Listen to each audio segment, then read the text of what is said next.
नमस्कार, आपका हार्दिक स्वागत है। आज हम छायावाद से संबंधित महत्वपूर्ण PYQs पे चर्चा करेंगे। इससे पहले ही छायावाद से संबंधित महत्वपूर्ण PYQs का भाग 1 आ चुका है और यह भाग 2 है। प्रश्नों पर चर्चा करते हैं। सूर्यकांत त्रिपाठी निराला जी के काव्य के बारे में निम्न में से कौन सा विधान गलत है? स्वर लय की प्रधानता है, भाषा ओजपूर्ण है, सदुक्कड़ी हिंदी का प्रयोग है, भाषा संस्कृत निष्ठ खड़ी बोली है। तो विधान कौन सा गलत होगा? सदुक्कड़ी हिंदी का प्रयोग। आगे बढ़ते हैं। हृदय की अनुकृति बाह्य उदार एक लंबी काया उन्मुक्त किसके प्रति कही गई उक्ति है? कवि के प्रति, मनु के प्रति, ईड़ा के प्रति, श्रद्धा के प्रति। तो इसका उत्तर क्या है? इसका उत्तर है श्रद्धा के प्रति। अब ये पंक्ति ली कहाँ से गई है देख लेते हैं। तो यह जयशंकर प्रसाद कृत कामायनी महाकाव्य से है। प्रसाद कृत कामायनी में कुल कितने सर्ग है? पिछले वीडियो में हमने इस पर चर्चा की है, फिर भी आज एक बार देख लेते हैं। 15 सर्ग है। चिंता, आशा, श्रद्धा, काम, वासना, लज्जा, कर्म, ईर्ष्या, ईड़ा, स्वप्न, संघर्ष, निर्वेद, दर्शन, रहस्य, आनंद। तो इसे याद रखेंगे आप। 15 सर्ग हैं। शुरुआत होती है चिंता से और अंत होता है आनंद से। चिंता, आनंद। कामायनी में मुख्य रस कौन सा है? शांत रस है। इसमें समरसता वाद, आनंदवाद का दर्शन है। इसके प्रमुख पात्र कौन है? मनु, श्रद्धा, ईड़ा तथा कुमार। मनु, श्रद्धा, ईड़ा तथा कुमार। और इसके अलावे क्या है? प्रसाद की अन्य कृतियां कौन कौन सी है? उर्वशी, वन मिलन, प्रेम राज्य, कानन कुसुम, प्रेम पथिक, चित्राधार, झरना, आंसू लहर आदि। आगे बढ़ते हैं। डॉक्टर राम कुमार वर्मा रचित गद्य गीत कौन सा है? भग्नदूत, मौतिक कमाल, हिमहास और अंतराग्नि। तो डॉक्टर राम कुमार वर्मा रचित गद्य गीत हिमहास है। ठीक है, हिमहास। भग्नदूत एवं चिंता अज्ञे का गद्य गीत है। और मौतिक माल, सबनम, शारदिया आदि दिनेश नंदिनी डामिया के गद्य गीत है। आगे बढ़ते हैं। क्या है प्रश्न पहले देख लेते हैं। जयशंकर प्रसाद की ब्रज भाषा में लिखी कविताओं का संग्रह किस नाम से प्रकाशित है? तो प्रेम पथिक, महाराणा का महत्व, चित्रधार, करुणालय। तो जयशंकर प्रसाद की ब्रज भाषा में लिखी कविताओं का संग्रह चित्रधार नाम से प्रकाशित है। प्रसाद कृत प्रेम पथिक 1909 ईस्वी में ब्रज भाषा में लिखी गई है। इसका खड़ी बोली में अनुवाद 1914 ईस्वी में किया गया है। जयशंकर प्रसाद की अन्य महत्वपूर्ण कृतियां हैं उर्वशी का मिलन, प्रेम राज्य, कानन कुसुम, प्रेम पथिक, महाराणा का महत्व, चित्राधार, झरना, आंसू लहर, कामायनी आदि। करुणालय प्रसाद कृत गीति नाट्य है। तो यहाँ पे इस प्रश्न के उत्तर की जो व्याख्या दी गई है यह विशेष महत्वपूर्ण है जयशंकर प्रसाद की दृष्टि से। आप पढ़ते चले, या मैं यूं कहूंगी कि आप वीडियो को लगाकर रख दें और सुनते रहें। इससे भी आपको प्रश्नों के उत्तर याद होते चलेंगे और ये सारे प्रश्न बहुत ही महत्वपूर्ण हैं। आगे बढ़ते हैं।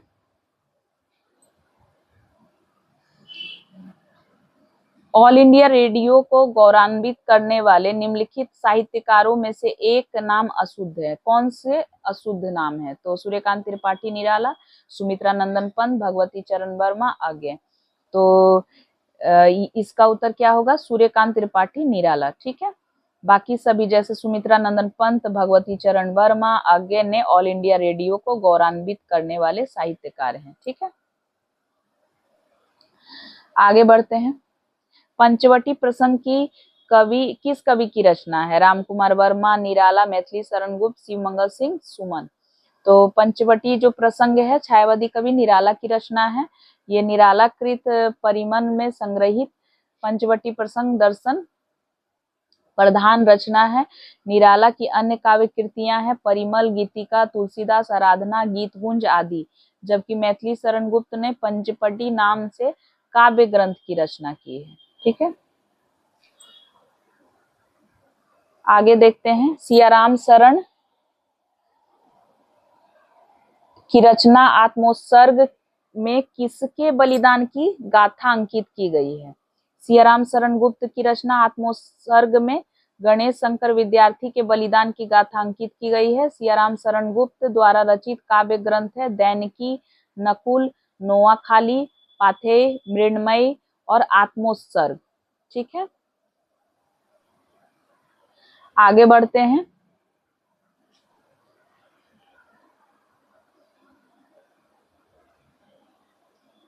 आगे के महत्वपूर्ण प्रश्नों को देखते हैं। महादेवी वर्मा के काव्य संग्रह नीरजा के लिए उन्हें कौन सा पुरस्कार मिला था? ये बहुत ही महत्वपूर्ण प्रश्न है। मंगला प्रसाद पारितोषक, भारत भारती सेक्सेरिया पुरस्कार, साहित्य अकादमी। तो उन्हें सेक्सेरिया पुरस्कार प्रदान किया गया था। 1935 में रचित है नीरजा काव्य संग्रह। और इसके बाद देखते चलिए कौन कौन सी रचनाओं के लिए कहा क्या पुरस्कार मिला है या उनकी महत्वपूर्ण रचनाएं क्या है। महादेवी वर्मा कृत यामा में उनके निहार, रश्मि, नीरजा और सांध्य गीत के महत्वपूर्ण गीतों का संकलन किया गया है। यामा 1940 ईस्वी काव्य कृति पर महादेवी वर्मा को 1952 ईस्वी में भारतीय ज्ञानपीठ पुरस्कार प्रदान किया गया। तो ये भी बहुत ही महत्वपूर्ण है कि भारतीय ज्ञानपीठ पुरस्कार मिला है। और महादेवी वर्मा कृत सप्तपर्णा में ऋग्वेद के मंत्रों का काव्य अनुवाद संकलित है। आगे बढ़ते हैं। छायावाद के किस कवि का काव्य अरविंद के जीवन दर्शन से प्रभावित है? महादेवी वर्मा, सूर्यकांत त्रिपाठी, निराला, जयशंकर प्रसाद और सुमित्रा नंदन पंत। तो छायावादी कवि सुमित्रा नंदन पंत का काव्य अरविंद के जीवन दर्शन से प्रभावित है। सुमित्रा नंदन पंत का, ठीक है। और सुमित्रा नंदन पंत के बारे में देखिए, यहाँ विशेष बातें दी गई हैं, ये भी परीक्षा उपयोगी हैं, तो इन्हें भी देखते हुए चलते हैं। सुमित्रा नंदन पंत को संवेदनशील इंद्रिय बोध का कवि कहा जाता है। पंत जी की प्रथम कविता गिरजे का घंटा 1916 ईस्वी है। पंत ने काव्यों को विद्वानों ने 4 चरण, पंत के जो काव्य है उसको विद्वानों ने 4 चरणों में बांटा है। पहला है छायावादी, उच्छ्वास 1920, ग्रंथि 1920, वीणा 1927, पल्लव 1928, गुंजन 1932।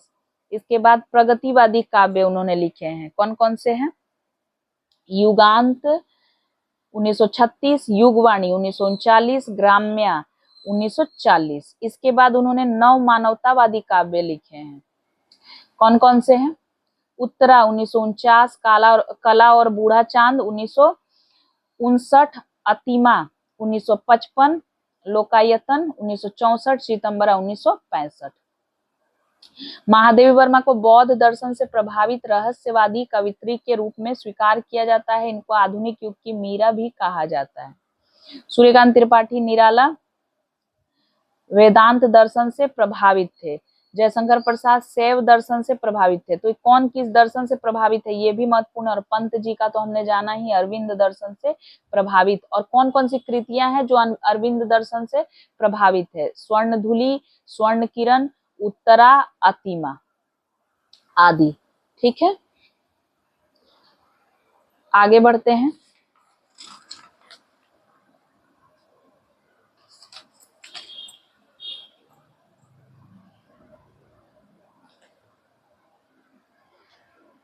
निम्नलिखित में से कौन सी पुस्तक महात्मा गांधी के जीवन पर आधारित है? महामानव, आत्मजयी, लोकायतन, एक पुरुष और। तो ठाकुर प्रसाद सिंह द्वारा रचित महामानव प्रबंध काव्य महात्मा गांधी के जीवन पर आधारित है।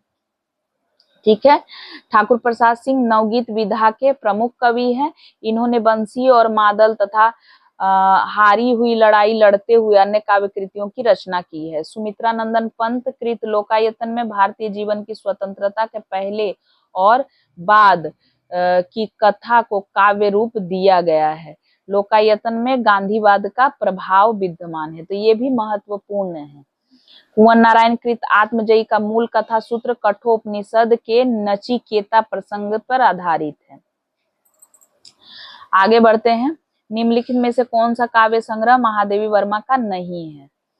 तो पहला है निहार, दूसरा है रश्मि, तीसरा है नीरजा और चौथा है पल्लव। तो पल्लव 1928 ये काव्य संग्रह किसका है? महादेवी वर्मा का नहीं बल्कि सुमित्रा नंदन पंत का है। अभी थोड़ी देर पहले हमने जाना है और सभी कृतियों पर भी हमने चर्चा की है, तो इसकी व्याख्या आप देख सकते हैं।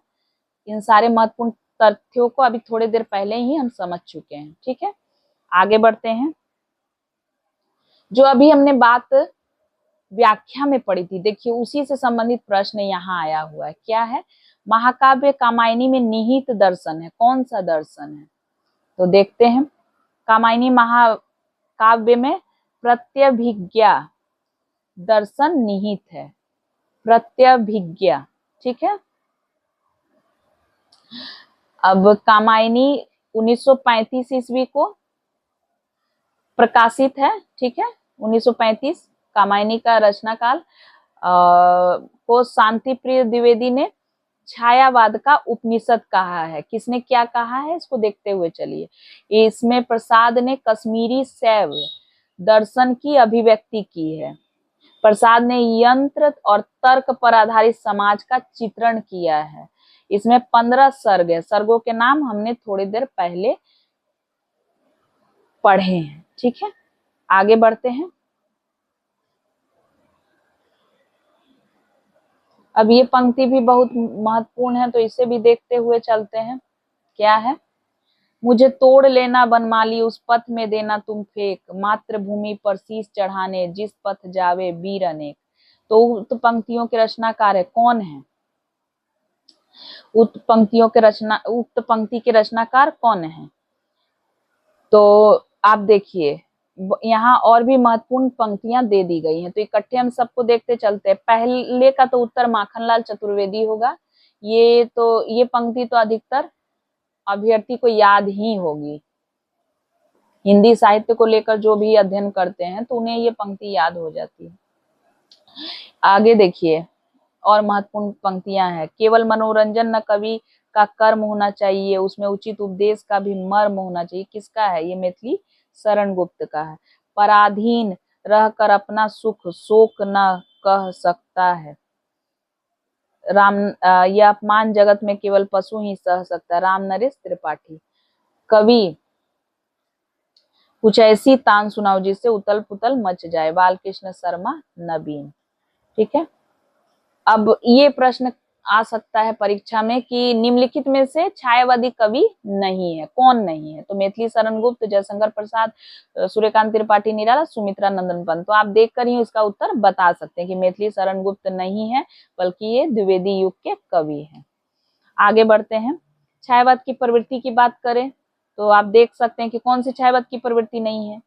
तो छायावाद की प्रवृत्ति नहीं है इतवृत्तात्मकता, ठीक है।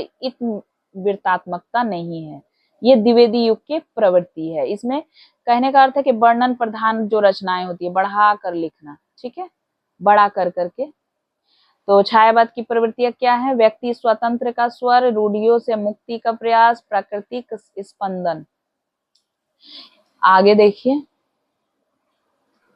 गीतात्मक मधुर वेदना, नारी विषयक नव्य धारणा, युगीन सत्य और यथार्थ अभिव्यक्ति, राष्ट्रीय एवं सांस्कृतिक चेतना, स्वच्छंद कल्पना का नवोन्मेष। अब अगला प्रश्न देखिए। राम की शक्ति पूजा का प्रकाशन वर्ष कब है? ठीक है, तो 1936 है इसका प्रकाशन वर्ष।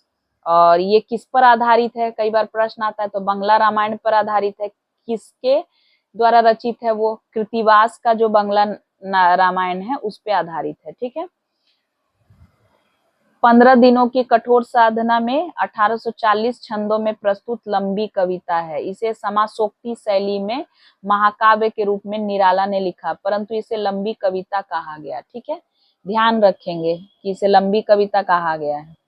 आलोचकों ने इसे बिच्छू छुड़ाने का मंत्र कहा। नामवर सिंह ने निराला को छंदों का गुरु कहा। रामविलास शर्मा के अनुसार निराला रूढ़ियों के प्रति विद्रोह और परिवर्तन के कवि हैं।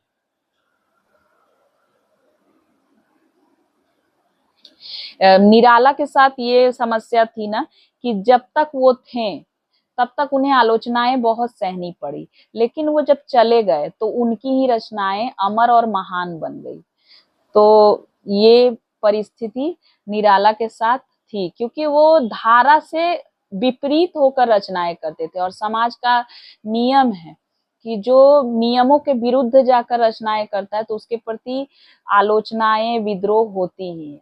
जो लीक से हटकर चलते हैं वही कुछ नया कर पाते, लेकिन जो नया करते हैं उन्हें विरोध, विद्रोह और अपमान, आलोचना सभी कुछ सहनी पड़ती है। तो जाने के बाद उनकी ख्याति और उनकी कविताओं का महत्व लोगों को समझ में आया। आगे बढ़ते हैं। लोकायतन किस विधा की कृति है? खंड काव्य है, प्रबंध काव्य है, मुक्तक काव्य है, नीति काव्य है। लोकायतन प्रबंध काव्य है।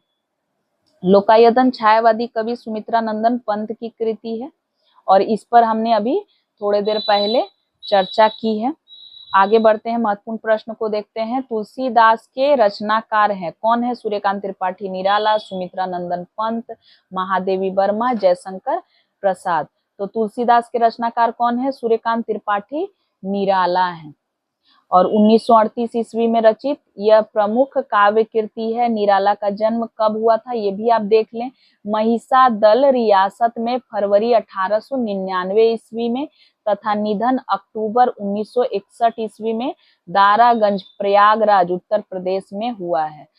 आप अगर अभी तक भी ठीक से तैयारी नहीं कर पाए हैं तो मैं इतना कहूंगी कि इस वीडियो को और मेरी जितनी PYQ की वीडियो है उसको अच्छे से आप देख लें। मुझे उम्मीद है आप परीक्षा अच्छे अंकों से पास कर पाएंगे, क्योंकि सब कुछ पढ़ना संभव नहीं होता, लेकिन जो महत्वपूर्ण विषय है उनको छोड़ना मूर्खता है। ठीक है, तो अभी जो समय है, 2-1 दिन का समय है, वीडियो आप देख लें और सुनते रहें। वो दिमाग में ये सारे जितने भी प्रश्न है इनके उत्तर आपके दिमाग में बैठ जाएंगे, क्योंकि वहां ऑप्शन दिया रहेगा, 4 ऑप्शन रहेगा। तो उस स्थिति में आप जैसे ही उसको देखेंगे ना तो खुद ब खुद ही दिमाग आपको उत्तर बताएगा। अगर आप स्थिर मन से प्रश्न को पढ़ें पूरी एकाग्रता के साथ, तो आप कभी भी जीवन में किसी प्रश्न का उत्तर सुने रहे होंगे या देखे रहेंगे तो आपको वो याद आ जाएगा। तो मैं कहूंगी कि तनाव न ले परीक्षा से पहले, और सब कुछ पढ़ने के चक्कर में न रहे, क्योंकि फिर वो परिस्थिति बहुत ही विकट बन जाती है। और तनाव जो है वो कहते हैं ना कि जो आता है वो भी हम नहीं कर पाते। तो तनाव से मुक्त रहें, पानी पीते रहें और पढ़ाई करें। और अगर नहीं भी तैयारी हुई है, मेरी जितनी भी PYQs की वीडियो अभी तक गई है आप उसे बस देख लें और कुछ नहीं पढ़े, उतना ही करके आप जाएं, देखिए परीक्षा आप अच्छे अंकों से पास करेंगे। अब निराला की जो महत्वपूर्ण रचना है उसे आप देख पा रहे हैं यहाँ। अनामिका 1923, परिमल 1930, गीतिका 1936, तुलसीदास 1938, कुकुरमुत्ता 1942। निराला का प्रथम काव्य संग्रह अनामिका है और अंतिम काव्य संग्रह सांध्य का कली है। ठीक है, अनामिका 1923 और इसके बाद सांध्य का कली 1969। आगे बढ़ते हैं।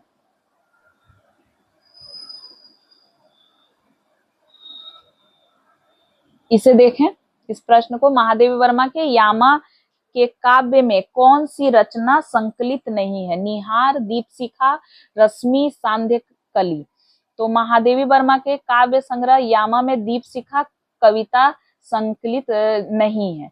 यामा में निहार, रश्मि, निर्जा एवं सांध्य गीत के महत्वपूर्ण गीतों का संकलन किया गया। ठीक है, तो याद रखेंगे कि यामा अकेली रचना नहीं है, उनकी निहार, रश्मि, निर्जा और सांध्य गीत से जो महत्वपूर्ण गीत थे उसका संकलन किया गया है। ठीक है, अब इसे देख लें।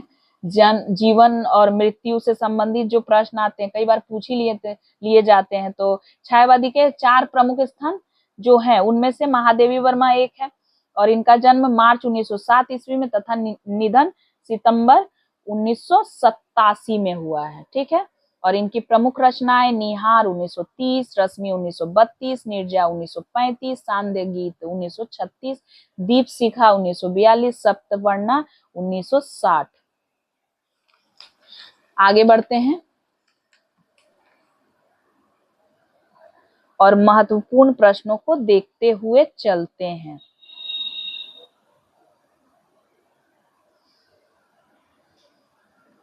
यदि श्रद्धा और मनु अर्थात मनन के सहयोग से मानवता का विकास रूपक है तो भी बड़ा ही भावमय और श्लाघ्य है। कामायनी की कथा सृष्टि के विषय में यह विचार किसका है? नंदुलारे वाजपेयी, मुक्तिबोध, जयशंकर प्रसाद और अज्ञे। तो ये जो विचार है ये जयशंकर प्रसाद जी का है। ठीक है, उन्होंने जो भूमिका लिखी है उसी में ये विचार दिया है। नंद दुलारे वाजपेयी जो है ये कामायनी नए युग का प्रतिनिधि काव्य है। ये कथन है नंदुलारे वाजपेयी का। मुक्तिबोध का कामायनी एक फैंटेसी है। मैंने कहा था ना, फैंटेसी की जब बात आए आप आंख मूंद कर मुक्तिबोध का नाम लीजिए। इसके बाद देखते हैं सुमित्रा नंदन पंत ने क्या कहा है? कामायनी ताजमहल के समान है। कामायनी आधुनिक छायावादी युग का सर्वोत्तम हिंदी महाकाव्य है।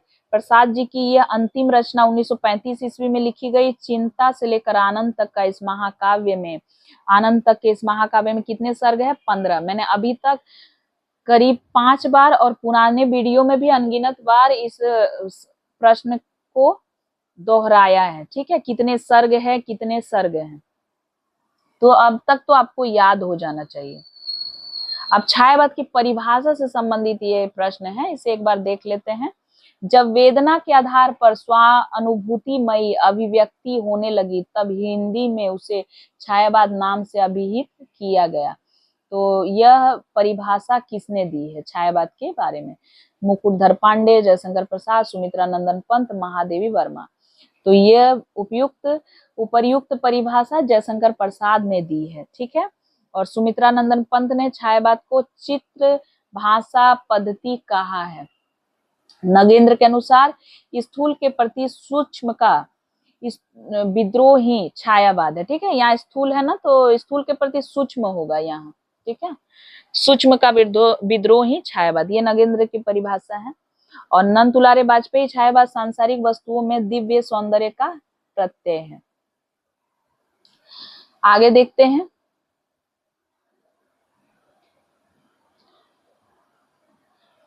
अब एक प्रश्न देखिए, महाराणा का महत्व किसकी रचना है? जयशंकर प्रसाद, नवीन जी, केदारनाथ मिश्र, माखनलाल चतुर्वेदी। तो महाराणा का महत्व जो है जयशंकर प्रसाद की काव्य कृति है। ठीक है,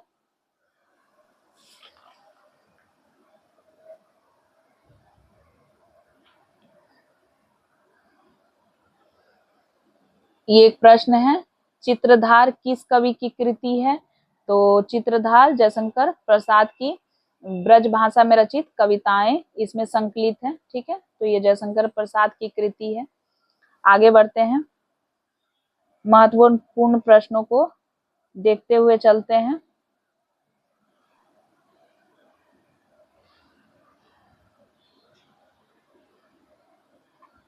हिंदी में मुक्त छंद के प्रवर्तक कवि हैं अज्ञे, निराला, मुक्तिबोध, धूमिल। ठीक है, तो प्रवर्तक कौन है मुक्त छंद के? सूर्यकांत त्रिपाठी निराला है। ठीक है, मुक्त छंद के निराला की प्रसिद्ध रचना जूही की कली जो पूर्णतः मुक्त छंद में है। ठीक है, इस रचना का विरोध हुआ था। ठीक है, क्योंकि ये जो दौर है ना 1916 का, ये द्विवेदी युग था और ऐसी रचनाओं के लिए उस समय साहित्य में जगह नहीं थी। देखिए क्या क्या कहा गया उनके मुक्त छंद को, ये भी हम देख लेते हैं। निराला की जो रचना तुलसीदास है, इसका प्रकाशन वर्ष कब है? 1938 ईस्वी। प्रबंधात्मक काव्य रचना है जिसमें छंदों की प्रधानता है। निराला हिंदी कविता को छंदों की परिधि से मुक्त करने वाले कवि माने जाते हैं, अर्थात इनको मुक्तक छंद का प्रवर्तक भी कहा जाता है। मुक्त छंद को केचुआ या रबर छंद भी कहते हैं। ठीक है,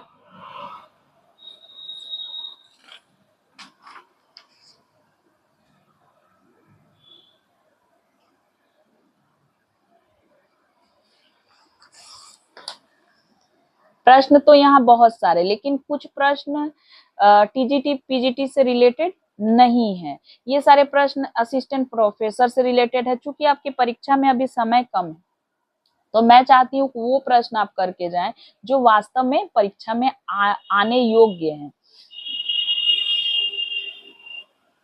प्रसाद को छायावाद का जनक किस आलोचक ने माना है? बालकृष्ण शर्मा नवीन, नंदुलारे वाजपेयी, रामचंद्र शुक्ल, इलाचंद्र जोशी। ठीक है, तो जो जयशंकर प्रसाद को छायावाद का प्रवर्तक इलाचंद्र जोशी ने माना है। ठीक है, आचार्य रामचंद्र शुक्ल ने मैथिली शरण गुप्त और मुकुटधर पांडे को छायावाद का प्रवर्तक माना है। छायावाद के प्रमुख 4 स्तंभ हैं, कौन कौन से हैं? जयशंकर प्रसाद, सुमित्रा नंदन पंत, सूर्यकांत त्रिपाठी निराला और महादेवी वर्मा। इन नामों को आप याद कर ले। अब कौन किसका प्रतीक है? ठीक है,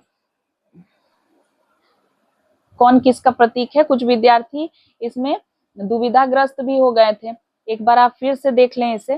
तो प्रसाद जी की कामायनी में पात्र प्रतीकों के निम्नलिखित जोड़ों में से कौन सा जोड़ा गलत है? यहाँ तो जो दिया है सो दिया है, आप यहाँ से समझ ले। ठीक है, प्रसाद जी की कामायनी 1935 में प्रकाशित है कि पात्र प्रतीकों में वृषभ आनंद का प्रतीक जोड़ा गलत है। अब सही जोड़ा क्या है वो आप देखिए। मनु मन का, मनु मन म, ठीक है। श्रद्धा हृदय का, श्रद्धा हृदय में श्रद्धा होनी चाहिए। ऐसे करके आप याद करेंगे, एक कहानी बना बना के आप याद करें। ठीक है, इसी प्रकार रचनाओं को भी याद करें। जो गाने आपको याद रहते या जो गाने आपको पसंद है उन गानों की धुन पर रचनाएं याद करें। ऐसे करके आप याद कर सकते हैं। ईड़ा बुद्धि का, ईड़ा, ईड़ा बुद्धि का, और कुमार मानव का, मानव कुमार, मानव कुमार। ठीक है, ऐसे करके याद करें। ठीक है, आगे बढ़ते हैं। राम की शक्ति पूजा किसकी कविता है? महादेवी वर्मा, सुमित्रा नंदन पंत, ज्योति प्रसाद अग्रवाल, सूर्यकांत त्रिपाठी निराला। इसका उत्तर अब तो आप बता ही सकते हैं कि राम की शक्ति पूजा किसकी रचना है? सूर्यकांत त्रिपाठी निराला की। आगे बढ़ते हैं।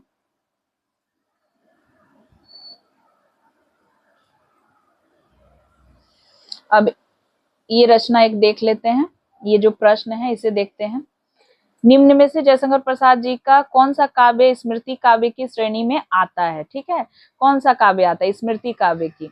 तो आंसू, प्रसाद कृत आंसू जो है 1925 ईस्वी में ये स्मृति काव्य की श्रेणी में आता है। आंसू के बारे में विस्तार से जान लेते हैं। ये भी प्रसाद की महत्वपूर्ण रचना है। क्या है? तो स्मृति काव्य की श्रेणी में आंसू आता है। और आंसू में क्या है? 133 छंदों का यह विरह प्रधान स्मृति काव्य है। इसे हिंदी का मेघदूत कहा जाता है, हिंदी का मेघदूत। याद कर ले आप इन्हें।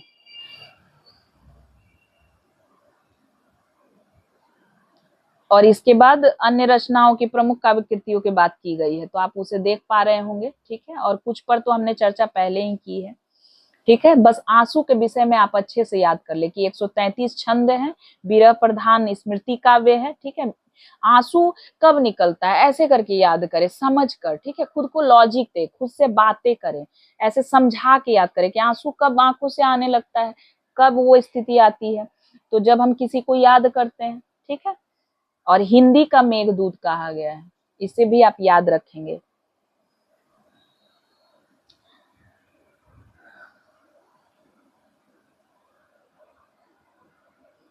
अब ये एक प्रश्न है, इसे देखिए।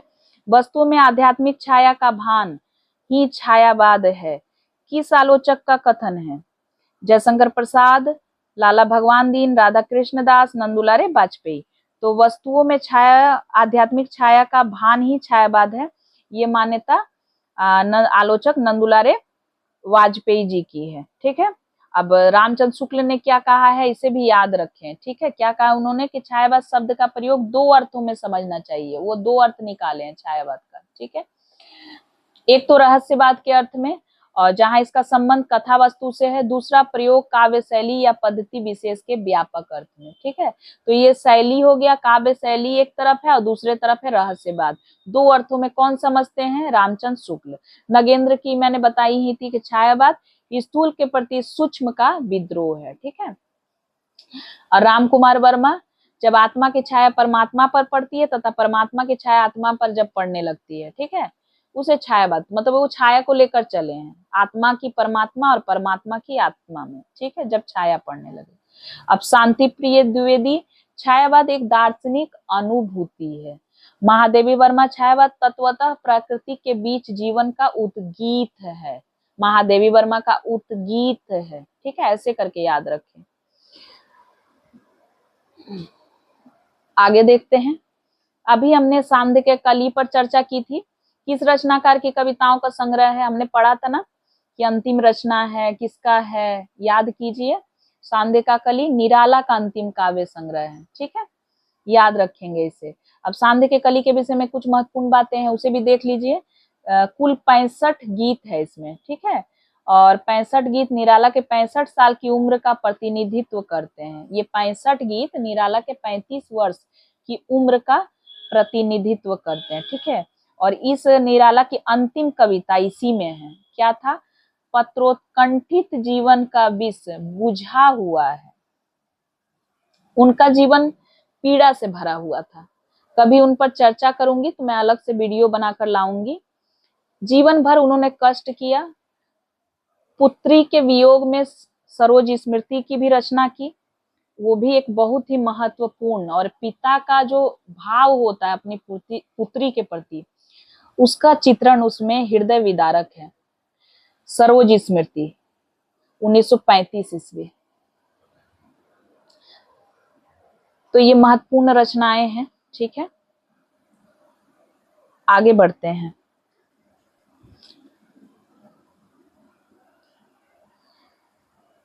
ये जो पंक्तियां हैं ये सरोज स्मृति से ही हैं, एक बार इसे देख लेते हैं।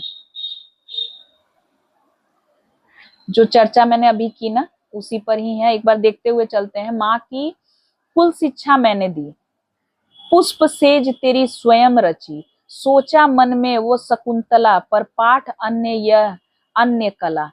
पंक्तियां किसकी हैं? प्रेमचंद, सूर्यकांत त्रिपाठी निराला, आचार्य शुक्ल, हरिवंश राय बच्चन। तो ये पंक्तियां सूर्यकांत त्रिपाठी निराला की है, जिसे उन्होंने अपनी पुत्री सरोज के निधन पर शोक गीत के रूप में सरोज स्मृति शीर्षक से लिखा है। आगे बढ़ते हैं। उच्छ्वास किसका काव्य संग्रह है? प्रसाद, हरिओद, निराला, पंत। तो प्रमुख छायावादी कवि सुमित्रानंदन पंत की रचना है। ये 1920 इसका समय है, ठीक है, और यह पंत की प्रथम छायावादी रचना है, पंत की, सुमित्रानंदन पंत की, ठीक है। युगांत 1936, युगवाणी 1939 तथा ग्राम्या 1940 पंत जी की प्रगतिवादी रचनाएं हैं, ठीक है। परिमल किसकी काव्य रचना है? तो परिमल सूर्यकांत त्रिपाठी निराला का महत्वपूर्ण कृति है। इसका प्रकाशन सन 1930 ईस्वी में हुआ। जूही की कली, बादल राग, भिक्षुक, पंचवटी प्रसंग आदि परिमल में संकलित कविताएं हैं। परिमल की भूमिका में निराला ने लिखा है, मनुष्यों की मुक्ति की तरह कविता की भी मुक्ति होती है, ठीक है।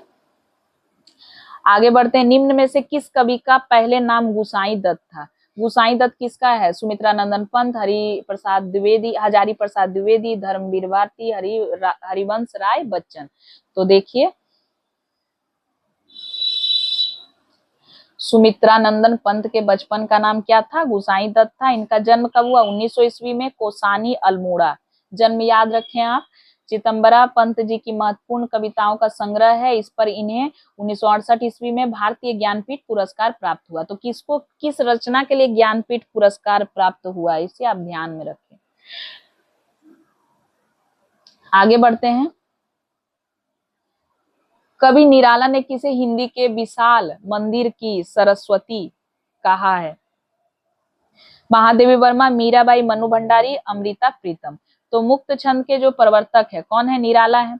उन्होंने महादेवी वर्मा को हिंदी के विशाल मंदिर की सरस्वती कहा है, और आधुनिक युग की मीरा भी ने कहा जाता है। इनके प्रमुख काव्य हैं कौन कौन से? निहार, रश्मि, नीरजा, सांध्य गीत, ठीक है। आगे बढ़ते हैं। आंसू काव्य किस वर्ष प्रकाशित हुआ है? 1928, 1925, 1914, 1930। हमने इस पे चर्चा की थी 1925। ठीक है। अच्छा, छायावाद की प्रथम रचना, जयशंकर प्रसाद की ही रचना झरना को छायावाद की प्रथम रचना स्वीकार किया जाता है। ठीक है।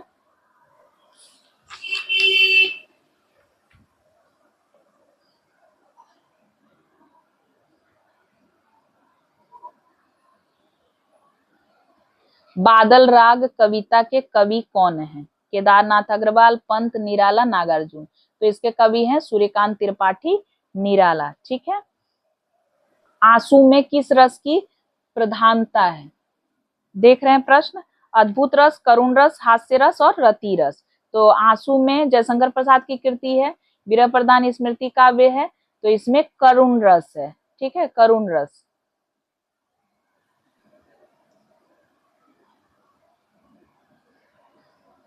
अब ये प्रश्न है, नीड़ का निर्माण फिर के लेखक कौन है? ठीक है। तो नीड़ का निर्माण फिर हरिवंश राय बच्चन की प्रसिद्ध कृति है। ठीक है। यह उनकी आत्मकथा का दूसरा भाग है। बच्चन जी ने अपनी आत्मकथा 4 भागों में लिखी है, तो इसे भी आप याद रख लें। प्रथम भाग है क्या भूलू क्या याद करूं, 69 में है, 1969 में है। द्वितीय नीड़ का निर्माण फिर 1970 में। तृतीय बसेरे से दूर 1978। चतुर्थ 10 द्वार से सोपान तक 1985। ठीक है। अब ये एक पंक्ति है माँ सरस्वती के ऊपर है, देखिए, वरदे वीणा वादिनी वरदे। ये सरस्वती वंदना किस कवि ने की है? महादेवी वर्मा, जयशंकर प्रसाद, सुमित्रा नंदन पंत, सूर्यकांत त्रिपाठी, निराला। तो सुमित्रा नंदन पंत। या ये किसका होगा? ये होगा सरस्वती वंदना किसकी है? ये सूर्यकांत त्रिपाठी, निराला की है। ठीक है। निराला हिंदी के कविता में मुक्त छंद के प्रवर्तक है। निराला की अन्य महत्वपूर्ण कविताएं क्या हैं? निम्न है सरोज स्मृति 1935, राम की शक्ति पूजा 1936, सच है 1935 और जूही की कली तथा बादल राग आदि है। तो ये सारी रचनाएं किसकी है? सूर्यकांत त्रिपाठी, निराला की है। वरदे वीणा वादनी। ठीक है, आगे बढ़ते हैं।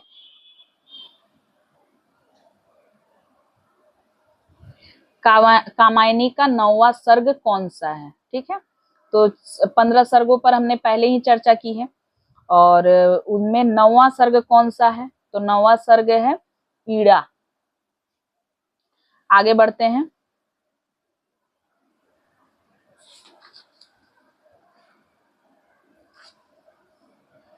अब यहाँ एक प्रश्न है, कुकुरमुत्ता कविता किस कवि ने लिखी? हमने अभी चर्चा की थी, निराला ने लिखा है। ठीक है।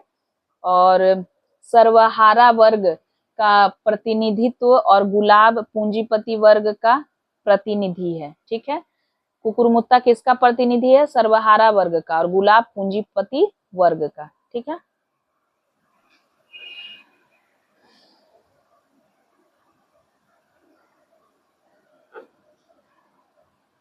यहाँ देख रहे हैं उर्वशी का काव्य रूप क्या है?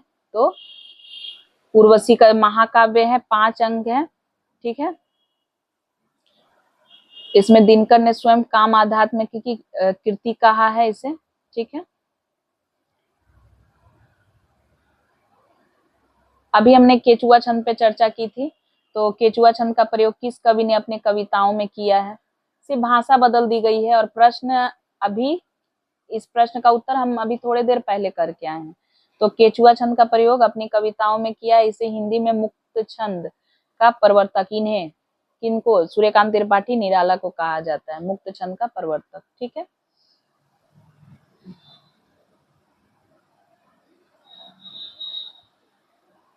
अब व्यंग रचना कौन सी है एक देख लेते हैं। निम्न में से कौन सी निराला जी द्वारा रचित व्यंग परक रचना है?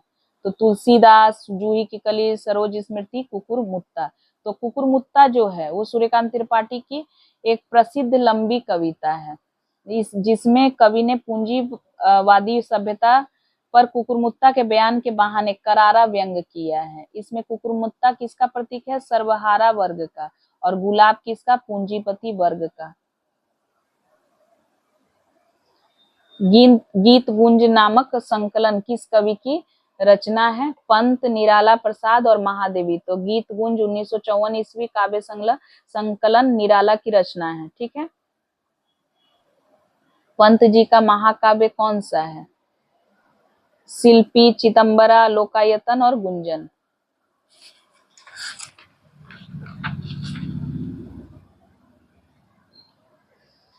पंत जी का महाकाव्य है लोकायतन 1964 ईस्वी। ठीक है,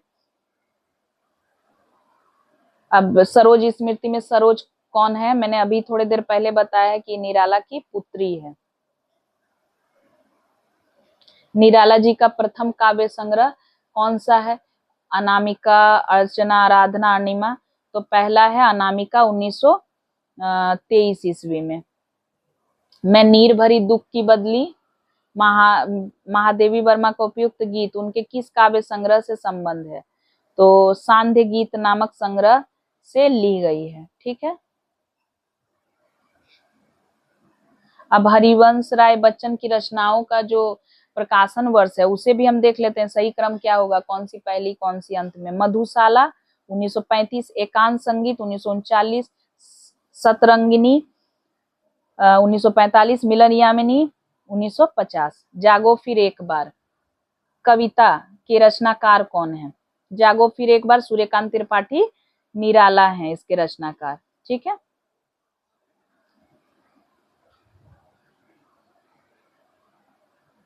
और इसके बाद जो रचनाएं हैं वो सारे जो हमने व्याख्या में भी पढ़े उन्हीं प्रश्नों को दोहराया गया, जैसे आधुनिक मीरा किसे कहा जाता है, ये सारे प्रश्न। फिर प्रकृति का सुकुमार कवि कौन किसे कहा जाता है? तो प्रकृति का सुकुमार कवि पंत को कहा जाता है। अब जयशंकर प्रसाद का क्या उपनाम है इसे भी देख लीजिए, कलाधर और झारखंडी। सूर्यकांत त्रिपाठी निराला का निराला है, महाप्राण है, श्रीमान गरगज सिंह वर्मा है, साहित्य शार्दुल है। सुमित्रा नंदन पंत को प्रकृति का सुकुमार कवि कहा जाता है, राजकुमार कवि, अप्सरा लोक का कवि, स्वर सिद्ध गोसाई दत्त पंत, हरिवंश राय बच्चन जनता के बीच के कवि। ठीक है,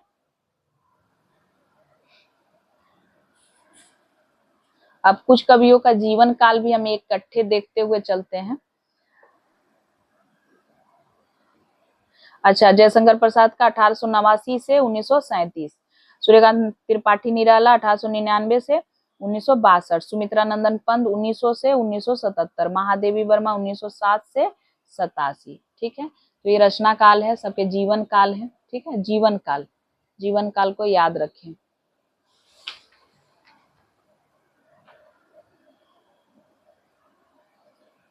अब देख लेते हैं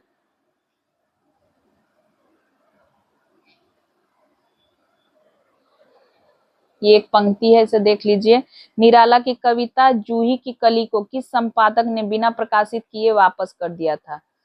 तो उस समय द्विवेदी युग था, आप सभी को याद ही है। ठीक है, तो 1916 की यह कविता है, द्विवेदी चल रहा था, तो किसने नहीं प्रकाशित किया होगा? महावीर प्रसाद द्विवेदी ने बिना प्रकाशित किए वापस कर दिया था 1916 में, और ये कविता परिमल में संग्रहित है। ठीक है, पेट और पीठ, ये पंक्तियां देख लें। पेट और पीठ दोनों मिलकर एक चल रहा लकुटिया टेक, ये पंक्ति इन पंक्तियों में व्यक्त की गई है। क्या व्यक्त की गई है? इन पंक्तियों में भिक्षुक वर्ग की दयनीय स्थिति को व्यक्त किया गया है। यह पंक्ति सूर्यकांत त्रिपाठी निराला की कविता भिक्षुक से उद्धृत है, ली गई है। ठीक है, गिरजे का घंटा इनकी पहली कविता मानी जाती है। किनकी? जयशंकर प्रसाद, सुमित्रा नंदन पंत, सूर्यकांत त्रिपाठी निराला, रामकुमार वर्मा। तो इसका उत्तर पता ही होगा, 1916 ईस्वी में रचित सुमित्रा नंदन पंत की पहली कविता थी।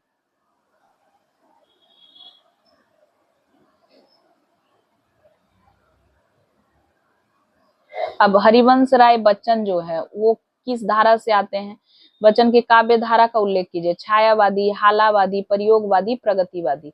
तो हालावादी कवि थे। ठीक है, बच्चन ने प्रेम और मस्ती के काव्य लिखे हैं। ठीक है, इनकी रचनाएं मधुशाला, मधुबाला, मधु कलश। मधु जितने भी मधु से संबंधित रचनाएं हैं तो मधुशाला, मधुबाला, मधु कलश। ठीक है, और निशा निमंत्रण, एकांत संगीत, आकुल अंतर, सतरंगनी, बंगाल का काल, ये सारी रचनाएं किसकी है? हरिवंश राय बच्चन की।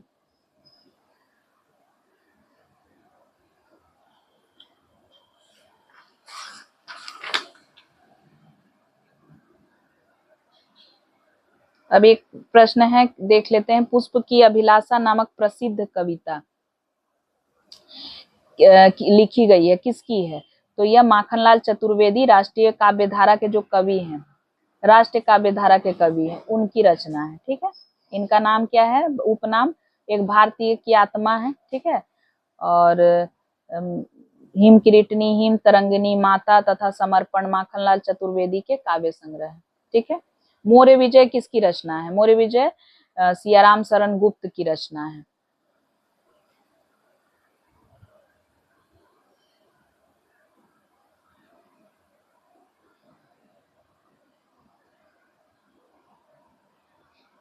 अब जैसे कामायनी से संबंधित एक प्रश्न है, इसे भी देख लेते हैं। कामायनी में मनु ने श्रद्धा को क्या कहकर संबोधित किया है? तरंगों से फेंकी मणि, करुणा मय सुंदर मौन, हृदय की अनुकृति, वसंत के दूत, प्रथम कवि का सुंदर छंद। तो वसंत के दूत कहकर संबोधित किया है। ठीक है,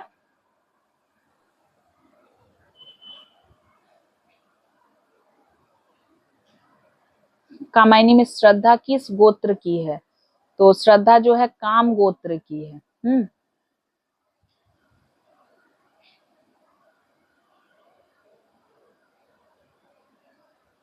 ठीक है, आगे बढ़ते हैं। इसे व्याख्या को भी आप देख पा रहे होंगे।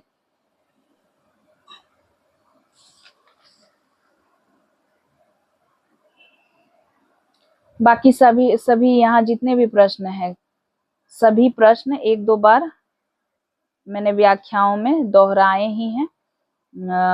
ये एक प्रश्न है, मधुशाला में हरिवंश राय बच्चन ने किस छंद का प्रयोग किया है? दोहा, चौपदे, सोनेट और रुबाइयां। तो हरिवंश राय बच्चन ने रुबाइयां छंद का प्रयोग किया है। ठीक है, और द्रौपदी नामक प्रबंध काव्य के रचयिता कौन है? नरेंद्र शर्मा। ठीक है, नरेंद्र शर्मा। ये भी प्रश्न कई बार पूछ लिया जाता है। इनकी अन्य रचनाएं भी आप यहाँ देख पा रहे होंगे। प्रभात फेरी, पलाश वन, अग्नेय सस्य, रक्त चंदन, मिट्टी और फूल, प्रवासी के गीत। ठीक है,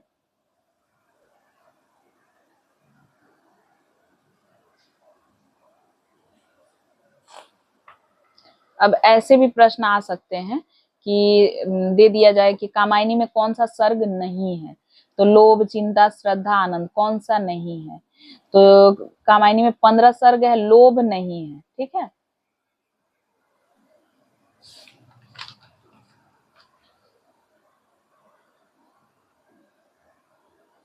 ये एक प्रश्न देख लीजिए।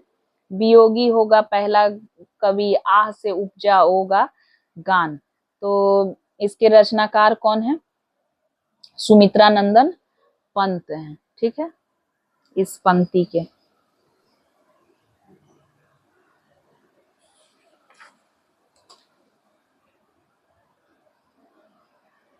बाकी सारे प्रश्न यहाँ पे जितने भी आ रहे हैं, सभी परीक्षाओं में आ ही चुके हैं। और मैंने जितने भी प्रश्न पहले अभी पढ़ाए उनसे संबंधित है या कुछ कुछ व्याख्या से भी जुड़े हैं। एक ये प्रश्न देखते हैं, छायावाद को मधुचर्या कहने वाले कौन हैं? तो आचार्य रामचंद्र शुक्ल ने छायावाद को मधुचर्या कहा है। ठीक है,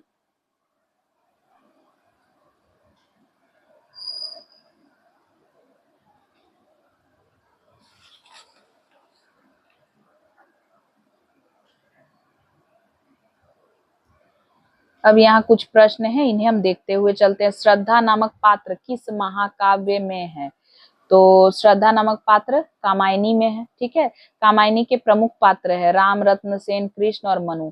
तो प्रमुख पात्र कौन है? मनु। ठीक है, और सुमित्रा नंदन पंत की इनमें से कौन सी रचना नहीं है? तो परिमल पंत की रचना नहीं है, निराला की रचना है। आगे बढ़ते हैं। हालाबाद के प्रतिष्ठित कवि है, कौन है? हालाबाद के प्रतिष्ठित कवि हरिवंश राय बच्चन है। ठीक है,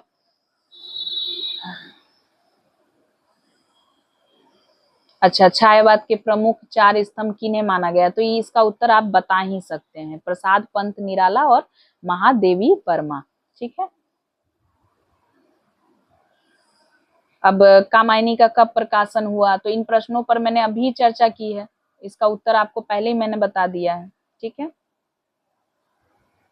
अब एक ये प्रश्न देख लेते हैं कि किस कवि के समग्र काव्य में छायावाद, रहस्यवाद, प्रगतिवाद, प्रयोगवाद और नई कविता की विशेषताएं एक साथ मिलती है?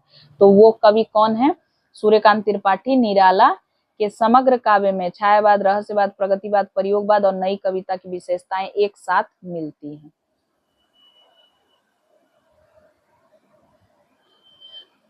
अब एक कविता है ताज। ठीक है, ताज है एक कविता, किस भावधारा का प्रतिनिधित्व करती है? तो यह प्रगतिवादी भावधारा का प्रतिनिधित्व करती है।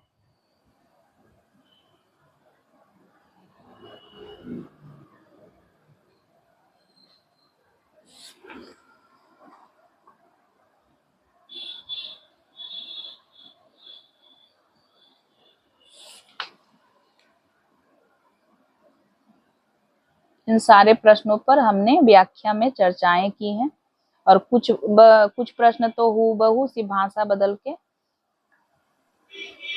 प्रस्तुत कर दिए गए हैं। एक प्रश्न है, इसे भी देख ही लेते हैं कि कामायनी किसकी पुत्री थी? श्रद्धा, मनु, काम, इड़ा। तो कामायनी काम की पुत्री थी। किस कवि की कृति को छायावाद का घोषणा पत्र कहा गया है? सुमित्रा नंदन पंत, जयशंकर प्रसाद, महादेवी वर्मा, राम कुमार वर्मा। तो सुमित्रा नंदन पंत कृत पल्लव को छायावाद का घोषणा पत्र, मैनिफेस्टो कहा जाता है। पंत जी की को संवेदनशील इंद्रिय बोध कवि कहा जाता है। ठीक है। अब कामायनी को छायावाद का उपनिषद किसने कहा है? डॉक्टर नगेंद्र, गजानन माधव मुक्तिबोध ने, इंद्रनाथ मदान ने, शांति प्रिय द्विवेदी ने। तो शांति प्रिय द्विवेदी ने कहा है। यह पंक्ति देख लीजिए कि नारी तुम केवल श्रद्धा हो, पंक्ति किस रचना में है? तो कामायनी, साकेत, चंद्रगुप्त और भारत भारती। तो यह पंक्ति जो है महाकाव्य कामायनी में है। ठीक है।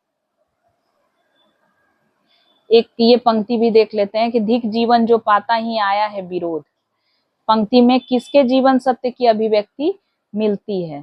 तो सूर्यकांत त्रिपाठी निराला की अभिव्यक्ति मिलती है। ठीक है। मैंने पहले ही बताया था उनके जीवन में संघर्ष बहुत था। छायावाद की प्रमुख प्रवृत्तियां यहाँ आप देख सकते हैं, अलंकारिक, साहित्यिक, शैलीगत, प्रायोगिक। तो शैलीगत ही जो है छायावाद की प्रमुख प्रवृत्ति है। तो और बाकी सारे प्रश्न दोहराए हुए हैं। ठीक है। उम्मीद है आज की चर्चा आपको पसंद आई होगी और वीडियो काफी लंबा हो गया है, फिर भी आप धैर्य के साथ इस पूरे वीडियो को देखें, आपको बहुत ही अधिक लाभ होगा। हमारे चैनल को सब्सक्राइब करें, हमें सपोर्ट करें। धन्यवाद।